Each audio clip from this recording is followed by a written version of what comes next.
তটানীকে খুঁজে পাওয়া তো দূরের কথা, এমন কাউকেই সে খুঁজে পায়নি যে কোনো খোঁজ খবর জানে।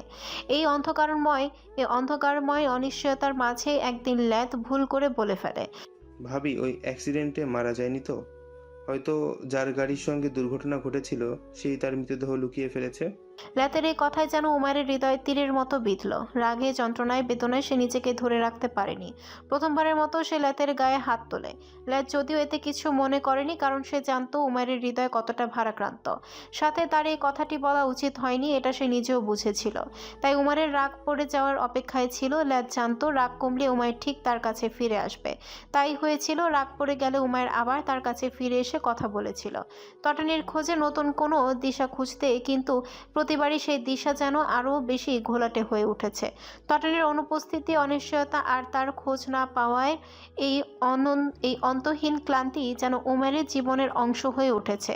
উমায়ের ভিকর সকালের খাবার খাইয়ে নিজের রুমে চলে এলো। যাওয়ার আগে কিচেন থেকে কোকোর জন্য খাবার নিয়ে এলো সে। হ্যাঁ, কোকো আছে।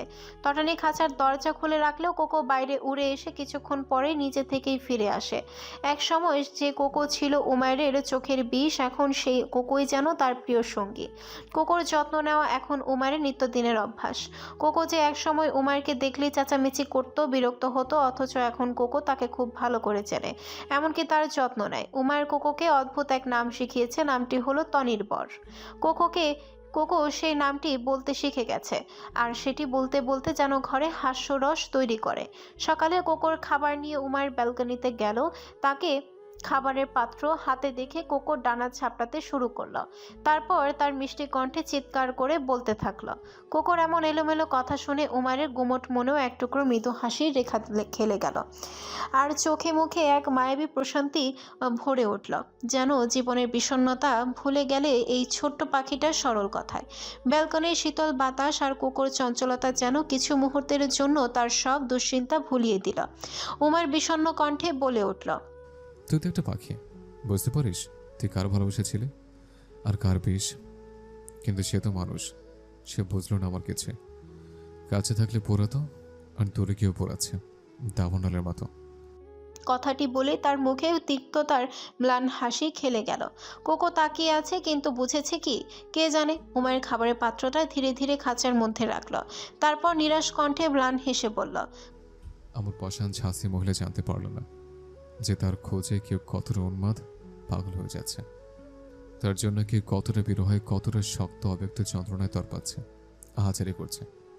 কিন্তু হায়, এসবের জন্য তো আমি তাকে দায়ীও করতে পারি না। এ কেমন যাতনা, কেমন শাস্তি।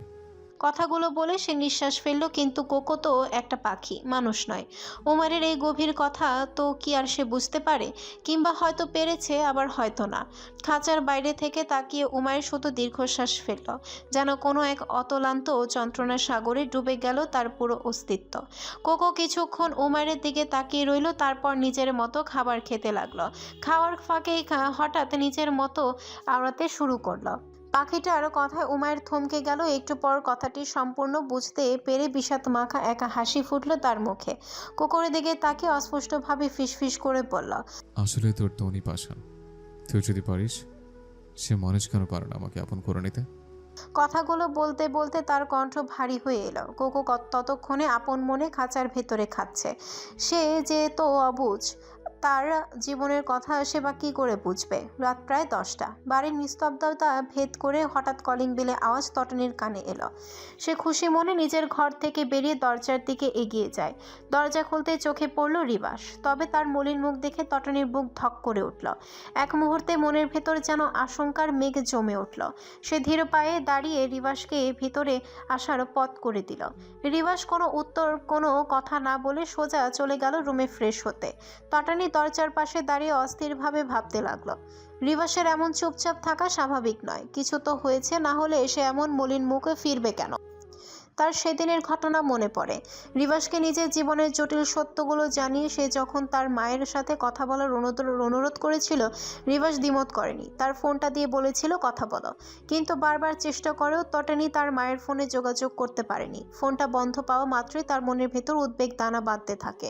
তারপর রিভাসকে এসে সরাসরি সাহায্যের অনুরোধ করেছিল, কারণ তটানি জানতো সরাসরি গ্রামে গেলে উমায়ের তাকে ধরে ফেলবে।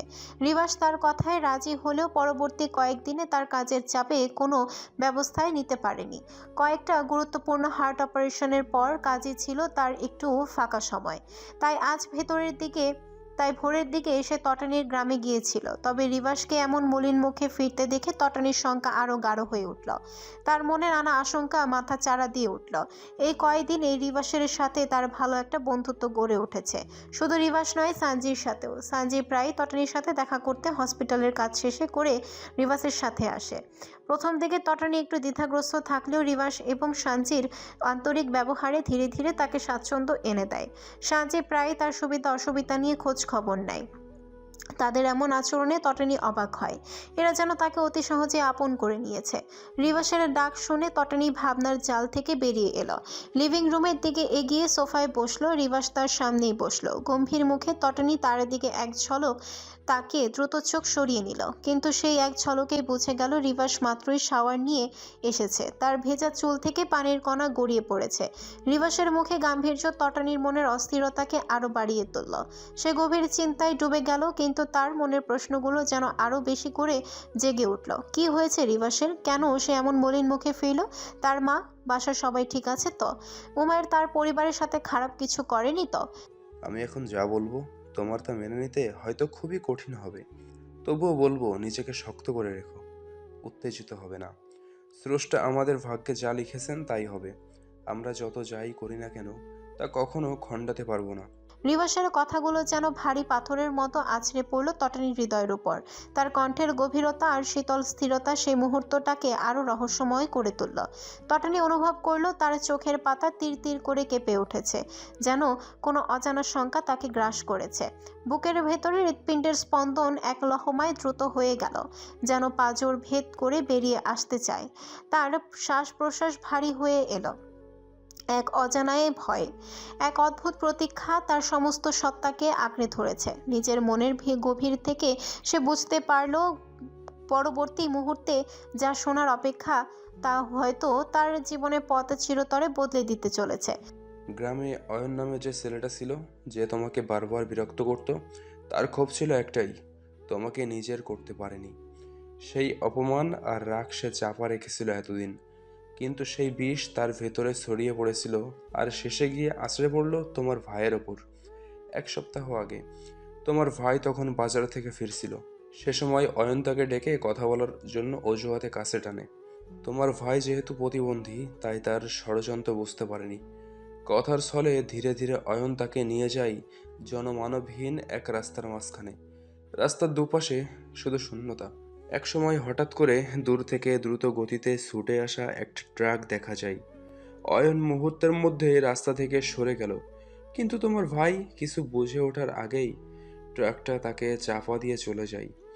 তার মাথার ওপর দিয়ে পুরো ট্রাকটা চলে গিয়েছিল, তাই ঘটনাস্থলেই সে মারা যায়।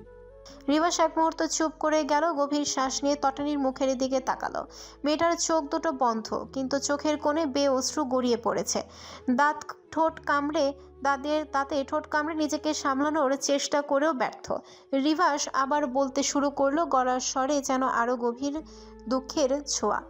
এই খবর তোমার আম্মু যখন শুনতে পায়, তখন তার শরীরে সেই ধাক্কা সহ্য করতে পারেনি। তৃতীয়বারের মতো স্ট্রোক করেন। তিনি কয়েকদিন ধরে অসুস্থ ছিলেন, আর আগে 2 বার স্ট্রোক করার ফলে তৃতীয়বার স্ট্রোক করায় পরদিন ভোরে তিনি পৃথিবী ছেড়ে চিরদিনের জন্য চলে যান। কথাগুলো শেষ হতে না হতে তটানি যেন শিলায় পরিণত হলো। সে হাত দিয়ে মুখ ঢেকে বসে রইল, কিন্তু তার সারা শরীর কাঁপছে, যেন কোনো অদৃশ্য ঝড় তার ভেতরটাকে চুরমার করে দিচ্ছে। আর রিভাস, সে চুপ করে তাকিয়ে রইল। তটানির মনের এই অশান্ত ঢেউগুলো নিঃশব্দ সাক্ষী হয়ে।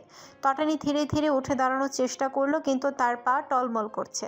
বুকের ভেতরটা ভারী হয়ে গেছে, শ্বাস যেন আটকে আসছে। তার হাত পা কাঁপছে থরথর করে। ঠোঁট শুকিয়ে গেছে। রিভাসের মুখ থেকে শোনা সেই দুঃসংবাদ যেন তার সমস্ত শক্তি শুষে নিয়েছে। চোখের কোণ শুকনো, তবু মনে হচ্ছে ভেতরে কোথাও অদৃশ্য জলধারা প্রবাহিত হচ্ছে। একটি মুহূর্তে তটানি একবার জানালার বাইরে তাকালো। ঘন মেঘে আকাশ যেন তার যন্ত্রণা অনুভব করছে। রিভাস তার জায়গায় স্থির হয়ে বসেছিল। সে জানে এই মুহূর্তে কোনো শব্দই তটানির ভেঙে পড়া হৃদয়কে জোড়া লাগাতে পারবে না।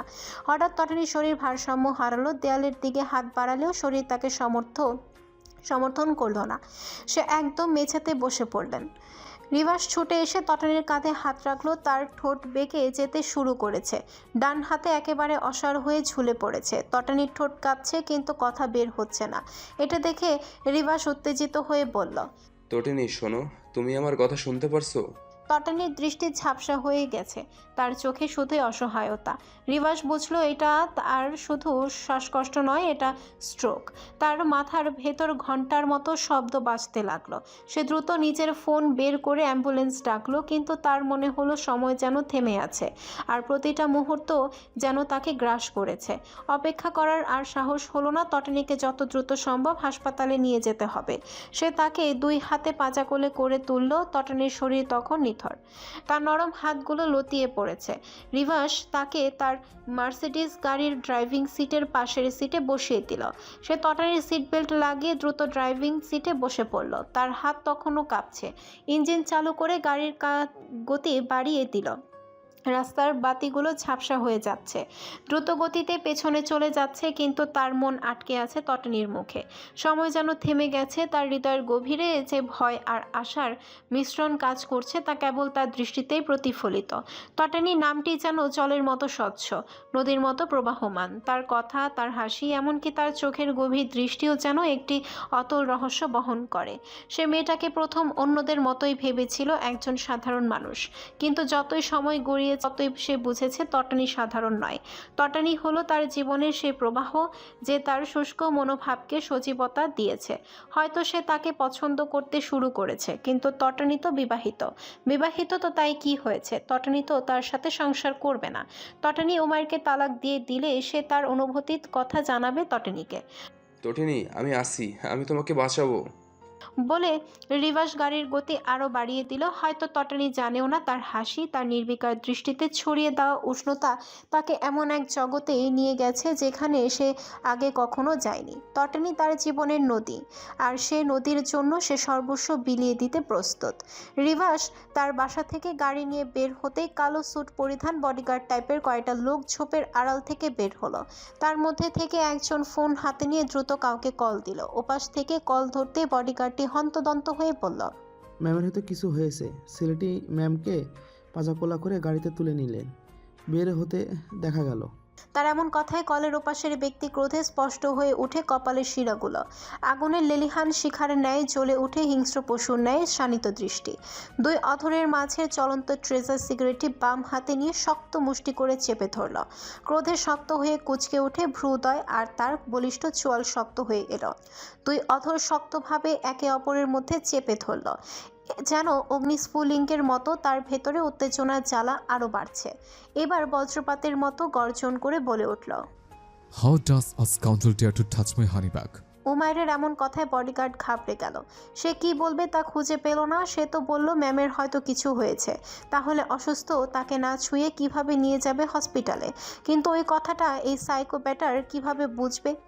বডিগার্ডটির ভাবনার মাঝে ফোনের ওপাশ থেকে উমাইর দাঁতের দাঁত পিষে হিসিয়ে বলা কথা কর্ণপাতে প্রবেশ করলো। স্টুপিডের দল, তাদের ফলো কর। আর তোরা যে তাদের ফলো করছিস, এটা যেন কোনোভাবে বুঝতে না পারে। আন্ডারস্ট্যান্ড? Yes sir. উমাইর তার শেষের কথাটি শোনার অপেক্ষা করলো না, তার আগেই কল কেটে দিয়ে ল্যাথের কাছে কল দিল। ল্যাথ বাথরুমে ছিল। এমন সময় কল বেজে ওঠায় বিরক্ত সূচক শব্দ করে বলে উঠল, শালার হেগেও শান্তি নেই। বলে দ্রুত ফ্রেশ হয়ে বাথরুম থেকে বের হলো। এর মধ্যে দুবার কল কেটে গিয়েছে। সে আর সময় ব্যয় না করে পুনরায় বেজে ওঠা কলটি দ্রুত ধরল। তার আগে ফোনের ডিসপ্লেতে ভেসে ওঠা কল দেওয়া ব্যক্তির নামটা দেখে নিল। আর ব্যক্তিটির নামটি দেখে তার মুখটা চুপসে গেল। উমায়ের ভাই এত দেরি করে কল ধরে, তাকে না জানি কি অবস্থা করবে। সে কল ধরে ফোনটা কানে নিতেই উমায়ের একটি বজ্রকণ্ঠের ধমক শুনতে পেল। গ্রেসলেস, এতক্ষণ লাগে ফোন ধরতে? এতে ল্যাত চোখ বন্ধ করে ফোনটা কানে থেকে কিছুটা দূরে সরিয়ে নিল। তার কানের মধ্যের পোকা যেন নড়ে উঠল উমায়ের দেওয়া এমন ধমকে। সে ফোনটা পুনরায় কানের কাছে ধরে ফোকলা এক হাসি দিয়ে আমতামতা করে বলল, ওই একটু হাগা নিয়ে ব্যস্ত ছিলাম। তুক্কু ভাই ওই টয়লেট। ল্যাথের এমন এলোমেলো কথা শেষ হওয়ার মাঝে আবার উমায়ের রাশভারী কণ্ঠের ধমক শুনতে পেল। হিউজ চ্যাকাস, এসব কি ল্যাঙ্গুয়েজ? তোর কি ঠিকঠাকভাবে পটি হয়নি? সে পটি কি তোর মাথাও লেগে গেছে? যেসব মূর্খের মতো ল্যাঙ্গুয়েজ ইউজ করছিস। ভাই তুমিও তো বললে। ল্যাথ ইনোসেন্ট স্বরে বলা এই কথায় উমায়ের হতভম্ব হয়ে পড়ল। আসলেই তো, সেও কী সব বলেছে। ঝাঁসি মহিলা তার মাথার সিস্টেমই নষ্ট করে দিয়েছে। সে ফোঁস করে একটা শ্বাস ফেলে এবার গম্ভীর হয়ে বলল, আমি রাতেই বিরেতে ব্যাক করতে চাই। তুই প্লেনের টিকিটের ব্যবস্থা কর দ্রুত। উমায়ের এমন কথায় ল্যাথ এবার হতভম্ব হয়ে পড়ল। 2 ঘন্টাও পার হতে পারেনি তারা নিউ ইয়র্ক এসেছে কিছু জরুরি কাজে। এতক্ষণ জার্নি করে ক্লান্ত তার শরীর ভেঙে আসছে। আবার রাতেই ফেরত যাওয়া তার পক্ষে অসম্ভব। ভাই আগামীকাল ফেরত যাওয়া আমার পক্ষে অসম্ভব। যতদূর জানি রাতে প্লেনের টিকিটও পাওয়া যাবে না। সব বুকিং হয়ে গিয়েছে হয়তো। আর তুমি কি ভুলে গিয়েছো আমরা একটা ডিল ফাইনাল করতে এখানে এসেছি? আর তা আমাদের ইন্ডাস্ট্রির জন্য কতটা ইম্পর্ট্যান্ট। আমার জীবনের দৌড়ের থেকে আর অন্য কিছু গুরুত্বপূর্ণ হতে পারে না। টিকিট না পেয়ে গেলে প্রাইভেট জেটের ব্যবস্থা কর, আর তুই না গেলে থাক। উমায়ের এমন কথায় ল্যাথ কী বলবে বুঝতে পারল না। তটানির কি খোঁজ পাওয়া গিয়েছে? হয়তো গিয়েছে, তাই তো এত মরিয়া হয়ে উঠেছে ফেরত যেতে। আর উমায়ের যখন বলেছে সে ফেরত যাবে, তো তখন সে যাবেই, এটা তার জানা। তাই আর কথা না বাড়িয়ে ফোঁস করে একটা শ্বাস ফেলে বলল, আচ্ছা দেখছি। উমায়ের কল কেটে দিল। দিয়ে সে বিলাসবহুল এক রুমের বেডে শরীর এলিয়ে দিল। দিয়ে নিস্তেজ স্বরে বলল, তাহলে অবশেষে পেলাম আপনার খোঁজ। সে ভাবতে থাকলো তটানীদের বাসার আশেপাশে তার বডিগার্ডরা থাকতো। তটানীর ভাই প্রতিবন্ধী হওয়ায় তারা আর তাকে পাহারা দিত না। কিন্তু তাদের অজান্তেই আয়ন নামের ছেলেটি যে এমন একটি কাজ করে ফেলবে তা তাদের ধারণাও ছিল না। আয়ন বর্তমানে ক্ল্যান্ডেস্টাইন হ্যাভেনের ডার্ক নেস্টে বন্দি আছে। সে তটানীর মা স্ট্রোক করার কথা শুনে তখনই সেখানে যায়। কিন্তু সে যতক্ষণে পৌঁছায় ততক্ষণে তিনি চিরদিনের জন্য দুনিয়া থেকে বিদায় নিয়েছিলেন। তবে তার লোকেরা তাকে হসপিটালে নিয়ে যেয়ে ডক্টরের সাথে কথা বলে তাদের বেস্টটা দিয়ে চিকিৎসা করতে বলেছিল। কিন্তু তিনি আগে যেহেতু 2বার স্ট্রোক করেছিলেন আর এটা অনেক বড় একটা স্ট্রোক ছিল, তাই তাকে বাঁচানো সম্ভব হয়নি। উমায়ের জানতো তটানি না আসলেও তার হয়ে কেউ খোঁজ নিতে আসবে, তাই তার কয়েকটা লোক লাগানো ছিল ওই গ্রামে। তার মধ্যে একজনের কাছে রিভাস গিয়েছিল তটানির বাসার মানুষের সম্পর্কে জানতে। আর সে জেনে যখন চলে যায় তখনই সেই লোক তার বডিগার্ডদের কাছে এই বিষয়ে অবগত করে। এটা বডিগার্ড তাকে জানালে সে ওই ছেলেটাকে ফলো করতে বলে। আর সে বুঝতে পেরেছিল তটানি এর কাছেই আছে। হলোও তাই। তার ভাবনার মাঝে সেই বডিগার্ডের মধ্যে একজনের কল আসলো। উমায়ের কলটি রিসিভ করতে অপর প্রান্ত থেকে যা শুনলো তার জন্য একদমই প্রস্তুত ছিল না। ফোনের ওপার থেকে ভেসে আসা খবর যেন মুহূর্তে তার পৃথিবীটা উল্টে দিল। তটানি শ্বাসকষ্টের সমস্যা ও মানসিক চাপের কারণে তার স্ট্রোকের ঝুঁকি বেড়েছিল। এর সঙ্গে মা ভাইয়ের মৃত্যুর সংবাদে তার মানসিক অবস্থা আরও ভেঙে পড়েছিল, যা শারীরিকভাবে তাকে আরও দুর্বল করে তুলেছিল। এই অবস্থার ফলে শেষমেশ সে ছোটোখাটো একটি স্ট্রোকের শিকার হয়। তটানিকে দ্রুত হাসপাতালে নিয়ে যাওয়া হয়। সৌভাগ্যবশত যথাসময়ে চিকিৎসার ব্যবস্থা নেওয়া সম্ভব হয়েছিল। এখন সে আইসিইউতে ভর্তি। চিকিৎসকরা জানিয়েছেন তার কম বয়স এবং দ্রুত চিকিৎসা পাওয়ার কারণে কয়েকদিনের মধ্যেই তার সুস্থ হয়ে ওঠার সম্ভাবনা প্রবল। এই খবর শুনে উমায়ের মনে এক অজানা শঙ্কার মেঘ জমে উঠল। তৎক্ষণাৎ বডিগার্ডকে কড়া নির্দেশ দিল, ডাক্তারের সঙ্গে কথা বলে যেন সর্বোত্তম চিকিৎসার ব্যবস্থা করা হয়। কিন্তু একই সঙ্গে কঠোরভাবে জানিয়ে দিল এই খবর যেন আর কারো কানে না পৌঁছায়। কল কেটে ফোনটার আগের চোটে বেডের উপর ছুঁড়ে ফেলে উমায়ের রুমের ব্যালকনিতে এসে দাঁড়ালো। বাংলাদেশে এখন রাত 12টা বাজলেও নিউ ইয়র্কে এখন দুপুর 1টা। তটানির অসুস্থতার খবর তার হৃদয়ে তীব্র কষ্টের ঝড় তুলেছে। তার ভেতরের প্রতিটি স্পন্দন যেন তাকে বলে চলেছে, ঝাঁসি মহিলার কিচ্ছু হবে না, কিছু হতে পারে না, সে এতটা দুর্বল নয়। ব্যালকনির গ্রিল ধরে দাঁড়িয়ে উমায়ের দূরের দিগন্তে চোখ মেলে তাকালো। শীতল বাতাস তার চুলে আরো মুখে লাগছিল, কিন্তু তার ভেতরের অগ্নি যেন আরো জ্বলে উঠেছে। এই দূরত্বই অসহায়ত্ব তার সহ্য হচ্ছে না। তবু বাস্তবতা তাকে আটকে রেখেছে এই শূন্য রুমে, যেখানে শুধু অস্থিরতা তার একমাত্র সঙ্গী। হাসপাতালে শীতল সাদা দেয়ালগুলোর মধ্যে এক রুমে জানালার পাশ দিয়ে সূর্যের নরম আলো হালকা পর্দা ভেদ করে ঘরের ভেতর ছড়িয়ে পড়েছে, আলোকিত করেছে প্রতিটি কোণ। নীরবতা যেন এখানে স্থায়ী বাসিন্দা। ঘরের নিস্তব্ধতাকে সঙ্গ দিচ্ছে কোণায় রাখা মনিটরের সূক্ষ্ম শব্দ আর সেলাইনের ধীর ফোঁটা পড়ার মৃদু শব্দ। রুমের মাঝখানে রাখা বিছানায় শুয়ে আছে এক তরুণী। তার মুখবয়বে ক্লান্তির চিহ্ন থাকলেও গভীর ঘুমে আচ্ছন্ন সেই মুখখানি যেন একেবারে শান্তির প্রতীক। তার নরম ত্বকের উপর সূর্যের আলো খেলা করছে। আলোর উজ্জ্বলতায় সে যেন আরো কোমল, আরো স্বচ্ছ হয়ে উঠেছে। হাসপাতালের রোগের ঢিলে ঢালা পোশাক আর তার উপর পড়ে থাকলেও তার ব্যক্তিত্বের মাধুর্য একটুও ম্লান হয়নি। তার নিঃশ্বাস স্থির, নিস্তব্ধ ঘরে যেন সেই নিয়মিত ধুকধুক শব্দ একরকম সুরের মতো শোনাচ্ছে। এমন শান্ত রুমের দরজাটি ধীরে খুলে গেল, কেউ নীরব পায়ে ঘরে প্রবেশ করলো। তার চোখ সরাসরি তরুণীর ঘুমন্ত মুখে স্থির হলো। কিছুক্ষণ সে নিঃশব্দে দাঁড়িয়ে রইল, যেন এই দৃশ্য তাকে মোহিত করেছে। এবার ধীরে ধীরে সে তরুণীর দিকে এগিয়ে গেল, তারপর ঝুঁকে তার বলিষ্ঠ আঙ্গুল দিয়ে তরুণীর মুখে আলতোভাবে স্পর্শ করলো। সেই মুহূর্তে এক গভীর হাসকি কণ্ঠে তার ঠোঁট থেকে শব্দ বের হলো, যেন তপ্ত মধুতে মাখানো। Hello darling. তার কণ্ঠস্বর ছিল নিচু, গভীর আর খানিকটা রহস্যময়। আর এই স্বর যেন ঘরের নিস্তব্ধতা ভেঙে নতুন কিছু অনুভবের সুর তুলল। ঘুমন্ত তরুণীর মুখের কোণে যেন হালকা এক অভিব্যক্তি ফুটে উঠল, মুখে এক মৃদু সাড়া। হয়তো স্বপ্নেও সেই কণ্ঠের স্পর্শ অনুভব করলো। এটা দেখে যুবকটি বাঁকা হাসল, যা আলো আর অন্ধকারের এই অসীম নীরবতায় এক নতুন গল্পের ইঙ্গিত দিল। উমায়ের হসপিটাল থেকে বের হয়ে গাড়ি ড্রাইভিং সিটে বসে পিছে এক ঝলক তাকিয়ে দেখতে পেল ল্যাদ প্যাসেঞ্জার সিটে ঘুমিয়ে আছে। এটা দেখে গভীর এক শ্বাস ফেলে গাড়ি চালানো শুরু করলো। গাড়ির ঝাঁকুনিতে ল্যাতের ঘুম ভেঙে গেল। সে হুড়মুড় করে সিটে বসে পড়ল। ড্রাইভিং সিটে উমারকে দেখে ফোঁস করে একটা শ্বাস ফেলল। আজকে তারা প্রাইভেট জেটে করে বিডিতে ব্যাক করেছে। উমায়ের চলে আসায় ল্যাতের ইচ্ছা না থাকা সত্ত্বেও উমায়ের সাথে ফেরত আসতে হয়েছে। আর উমায়ের প্লেন থেকে নেমেই গাড়ি নিয়ে সোজা হসপিটালে চলে এসেছে।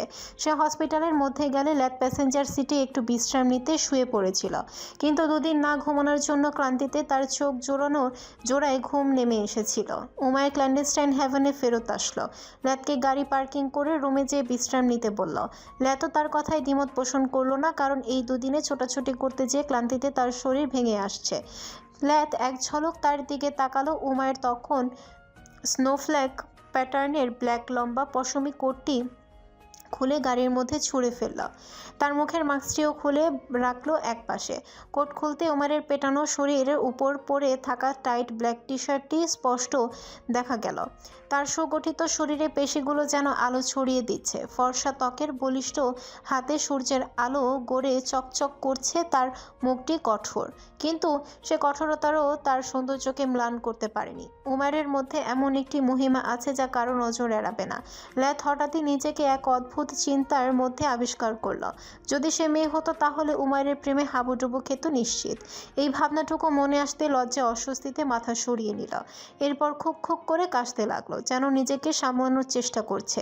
ল্যাতের এমন আচরণে উমায়ের তার দিকে দৃষ্টি নিবদ্ধ করলো। তার ভ্রু দুটো কুঁচকে গেল এবং গভীর গলায় বলল, তোর কি ঠান্ডা লেগেছে? উমায়ের প্রশ্নে ল্যাদ প্রথমে কি বলবে বুঝে উঠতে পারল না। তার বুকের ধুকপুকানি যেন বেড়ে গেল। গলায় একটা শুকনো ঠোক গিলল এবং দ্রুত কোনোভাবে একটা অজুহাত সাজালো। না, ওই গলায় কিছু আটকে গিয়েছিল, পানি খেলেই ঠিক হয়ে যাবে। উমায়ের সন্দেহ নিয়ে তার দিকে এক ঝলক তাকালো, কিন্তু কিছু না বলেই গাড়ির দরজা খুলে নেমে গেল। ল্যাতের বুকের ভেতর ততক্ষণে যেন ঝড় বয়ে যাচ্ছিল। সে ভাবলো এই কথাগুলো যদি উমায়ের কানে যায় তাহলে ভিকোর পরের খাবারটা সে হবে, এতে কোনো সন্দেহ নেই। উমায়ের গাড়ি থেকে নেমে সোজা কুঠিরের দিকে চলে গেল। এটা দেখে ল্যাত ফোঁস করে শ্বাস ফেলে রুমের দিকে চলে গেল। আর বেচারা আয়নের কি অবস্থা করবে তাই ভাবতে থাকলো। উমায়ের সোজা কুঠিরের প্রবেশের দ্বারে পেরিয়ে ডার্কনেসে প্রবেশ করলো। ঘরটি প্রতিবারের মতোই যেমন ভয়াল তেমন রহস্যময়। ডার্কনেসে প্রবেশ করার সঙ্গে সঙ্গে উমায়ের চোখে পড়ল একটি হ্যাংলা পাতলা যুবক। চেয়ারে বসানো অবস্থায় তার 2 হাত হ্যান্ডকাফ দিয়ে চেয়ারে হাতলের সাথে শক্ত করে বাঁধা। যুবকের শরীরে ধুলো মলিন, চোখের নিচে গভীর কালচে দাগ। তার অবস্থা শোচনীয়। শেষ 3 দিন ধরে কিছু খাওয়া হয়নি, ফলে ক্ষুধা এবং ক্লান্তিতে অর্ধমৃত হয়ে শরীর নুয়ে পড়েছে। মলমূত্র ত্যাগ করেছে বাঁধা অবস্থাতেই। ঘরে ঢুকলে সাধারণ কেউ হয়তো এই দৃশ্য দেখে ঘৃণায় মুখ ফিরিয়ে নিত, কিন্তু উমায়ের চোখে কোনো প্রতিক্রিয়া নেই। তার অভিব্যক্তি এমন যেন সে কোনো সাধারণ দৃশ্য দেখছে। ডার্কনেস্টের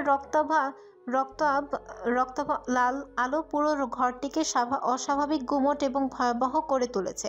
ঘরের দেয়ালে এবং স্টিলের তাকগুলোতে সাজানো অস্ত্রগুলো চকচক করছে, ঠিক যেন হিংস্র শিকারী অনেকদিন রক্তের স্বাদ না পেয়ে বুকখুবু হয়ে উঠেছে।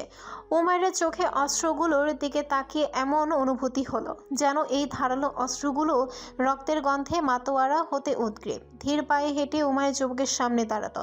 তার প্রতিটি পদক্ষেপ যেন ঘরের নিস্তব্ধতাকে ভেঙে খান খান করছে। আয়ন অর্ধজ্ঞান অবস্থায় মাথা নিচু করেছিল, কিন্তু কারো হেঁটে আসার শব্দ শুনে চোখ তুলে তাকালো। প্রচণ্ড ক্লান্তি সত্ত্বেও সে চেষ্টা করলো মাথা উঁচু করে সামনের মানুষটিকে দেখার। রক্তবর্ণ আলোর নিচে দাঁড়ানো উমায়ের চোখের দিকে তাকিয়ে যেন এক মুহূর্তের জন্য আয়ন বুঝে গেল তার সামনে কে। উমায়ের চোখে নেই কোনো সহানুভূতির চাপ। তার দৃষ্টি যেন তীক্ষ্ণ ব্লেডের মতো, নির্ভুল এবং শীতল। ডার্কনেস্টের পরিবেশে উমায়ের যেন এক ঠান্ডা মস্তিষ্কের ভয়ঙ্কর খেলোয়াড়। এই ঘরে ঘটেছে অসংখ্য বীভৎস খুন। তার প্রতিবারই উমায়ের একই অভিব্যক্তি থাকে, নির্লিপ্ত ও নির্দয়। এই মুহূর্তে আয়নের দেহের প্রতিটি স্নায়ু যেন টানটান হয়ে উঠেছে, কিন্তু উমায়ের চোখের দিকে তাকিয়ে সে অনুভব করলো এখান থেকে পালানোর কোনো উপায় নেই।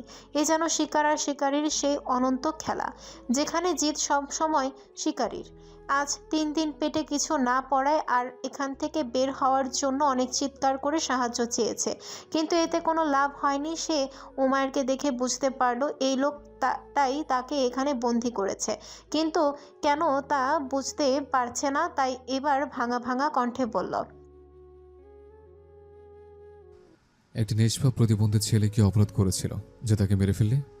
উমারের এমন কথায় আয়নের চেহারায় আতঙ্ক ছড়িয়ে পড়ল। আজ 3 দিন কিছু না খাওয়ায় জিভ গলা শুকিয়ে এসেছে, তবুও একটা ঢোক গিলে তা ভিজিয়ে নিতে চাইল। সে এবার আতঙ্কিত কণ্ঠে বলল, এই কাইসের রুমের তাকে কখনো কারো কাছে জবাবদিহিতা করে না, আর তোর জীবনের শেষ দিন হওয়ায় অপরাধের কারণটা জানালাম, যেন পরে পরে যে আফসোস করতে পারিস যে কেন মারলাম আমি তাকে। উমায়ের এমন কথায় আয়ন বুঝতে পারল আজ তার জীবনের শেষ দিন। তার উমায়ের তাকে না মারলেও এই অবস্থায় থাকলে সে এমনিতেই 2-1 দিনের মধ্যেই মারা পড়বে। তার অচল মস্তিষ্কে হঠাৎ করে একটা প্রশ্ন উদয় হলো, উমায়ের কি তটনির কিছু হয়? সে তো শুনেছে যে তটনি শহরে থাকে, আর উমায়েরও শহরেই বাড়ি। তাহলে তটনিকে তার ভাইয়ের মৃত্যুর শাস্তি একে দিয়ে করাচ্ছে? এটা ভাবতেই সে ক্ষোভে ফেটে পড়ল, ভুলে গেল তার অবস্থান। ওর বোন তোরই আমার শাস্তি দেওয়াচ্ছে, তাই না? ওই খানকি মাগিকে হাতের কাছে পাই। আয়ন কথাটা শেষ করতে পারল না, তার আগেই উমায়ের মোটর অন করে পানির নল হাতে নিয়ে আয়নের দিকে তাক করল। এতে তার কথা থেমে গেল, সাথে শরীর ভিজে দেহে লেগে থাকা মলমূত্রও পরিষ্কার হয়ে গেল। এতে আয়ন আনন্দে উত্তেজিত হয়ে মুখা হা করলো এক ঢোক পানি গিলতে। সাথে সাথে পানি দেখে তার যেন আরও পানি পিপাসা লেগে গেল, কিন্তু আফসোস এক ফোঁটা পানিও তার গালে পড়ল না, শুধু মলমূত্র লেগে থাকা জায়গাগুলো ধুয়ে গেল। তবুও সে একটু স্বস্তি বোধ করলো। সে মলমূত্র একদিন চেপে রাখতে পারলেও তারপর আর পারেনি। এই 2 দিনে খুব কষ্টে পার করেছে, ঘৃণায় তো বমিও করে দিয়েছিল, কিন্তু বেচারা বুঝতেই পারলো না তার সামনে কি হতে চলেছে। এটাও বুঝতে পারলো না যে মানুষ যেমন সবজি কাটার আগে ধুয়ে পরিষ্কার করে নেয়, তাকেও এখন অমনি কাটাছেঁড়া করার আগে ধুয়ে পরিষ্কার করে নিল। উমায়ের মোটর বন্ধ করে দিল, অতঃপর ধীর পায়ে স্টিলের তাকের সামনে গিয়ে দাঁড়ালো। তার প্রতিটি পা ফেলায় মাটিতে যেন কম্পন যাচ্ছিল।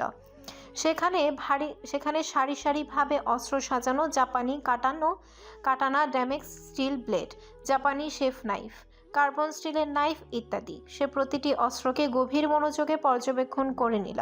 এবার সুনিপুণ হাতে জাপানি শেফ নাইফটি তুলে নিল। ব্লেডের ধার চকচক করে উঠল নিঃশব্দে আলোর ঝলকে। একটি চেয়ার টেনে সেটা আয়নের সামনে রেখে বসলো। হাতের ছুরিটি আলতো করে ঘুরিয়ে দেখলো চকচকে নাইফটা যেন আলো খেলে যাচ্ছে। এবার ঠান্ডা বরফ শীতল কণ্ঠে বলল, কি যেন বলছিলে? এবার বল। তার কণ্ঠস্বর যেন রাত্রির এক নিকষ কালো স্রোত, নিস্তব্ধ অথচ ভয়াবহ। সেই শীতল শব্দগুলোই যেন ঘোরের ঘরে তাপমাত্রা নামিয়ে দিল কয়েক ডিগ্রি। তার চোখ দুটো কালো, নির্ভার অথচ তীক্ষ্ণ শীতল স্রোতের মতোই গভীর। তার কণ্ঠস্বর এতটাই শীতল ও ভয়ানক ছিল যে আয়নের শরীরে শিহরণ বয়ে গেল। গলার ভেতরে যেন কথা আটকে গেল। আটকে যাওয়ার অনুভূতিতে সে হাঁসফাঁস করতে লাগলো। উমায়ের ঠান্ডা চাহনি আর হাতে থাকা ছুরিটি দুটোই যেন তাকে নিঃশ্বাস নিতে দিচ্ছে না। উমায়ের চোখে এবার রক্তিম আগুন জ্বলে উঠল। তার ভেতরে ক্রোধ যেন একটি উগ্র আগ্নেয়গিরির মতো ফুঁসে উঠছে। হঠাৎ তার সিংহের গর্জনের মতো এক হুঙ্কারের চারপাশে নিস্তব্ধতা চূর্ণ করে দিল।